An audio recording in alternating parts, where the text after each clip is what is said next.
Russian President Vladimir Putin held talks with Israeli Prime Minister Benjamin Netanyahu at Putin's summer residence in the coastal town of Sochi. The talks focused primarily on Syria. The two leaders agreed that if the Syrian conflict continues for much longer, it might have disastrous consequences for the country and the whole region.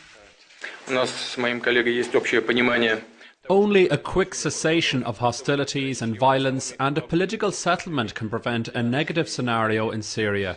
During this responsible period, it is particularly important to avoid any actions that could destabilise and aggravate the situation in Syria. Vladimir Putin said that he and the Israeli Prime Minister agreed to continue keeping in contact on a personal level and between Russian and Israeli special agencies over regulation of the situation in Syria.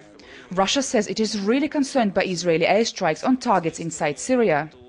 A Russian president and the Israeli Prime Minister were expected to talk over Russia's reported shipments of Russian weapons to Syria, including S-300 missiles, which Israel is unhappy about.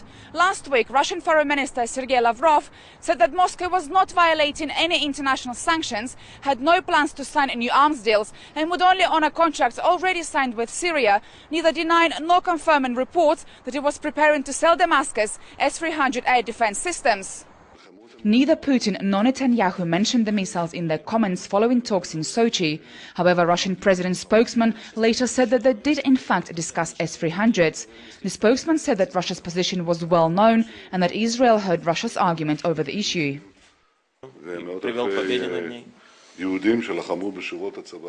We had very thorough and deep discussion about the situation in our region. The region around us is very unstable and explosive.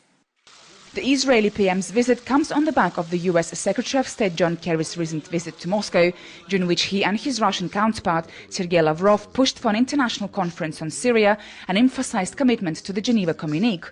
The UK Prime Minister David Cameron also held talks with Putin in Russia on Friday last week, agreeing to work with Russia to bring the conflict in Syria to an end.